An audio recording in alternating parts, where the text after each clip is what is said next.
ক্রমেই উত্তপ্ত হয়ে উঠেছে ভারতের উত্তর পূর্বাঞ্চলীয় রাজ্য মণিপুর। বিদ্রোহীদের রকেট হামলায় এক বেসামরিক নাগরিক নিহত হয়েছে। এছাড়া পৃথক আরও একটি হামলায় এখন পর্যন্ত মোট 6 জন নিহত হয়েছে বলে জানিয়েছে মণিপুরের জিরিবাম জেলা পুলিশ। হামলা সংঘাত মণিপুর যখন উত্তপ্ত, তখনই ভারতে চীনা অনুপ্রবেশের কথা এখন আলোচনায়।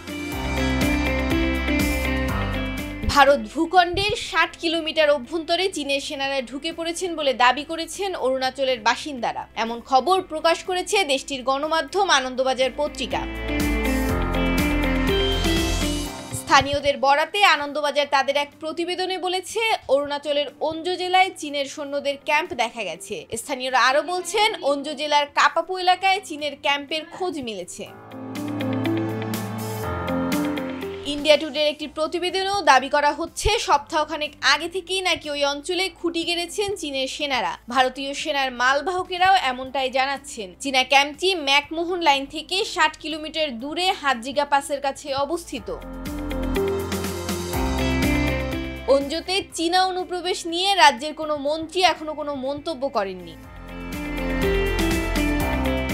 এর আগে 2019 সালে চীন অরুণাচল সীমান্তে আমাকো ক্যাম্পের কাছে কাঠের অস্থায়ী ব্রিজ বানিয়েছিল চীন। 2020 সালে দিবং জেলাতেও ঢুকে পড়েছিল দেশটির বাহিনী।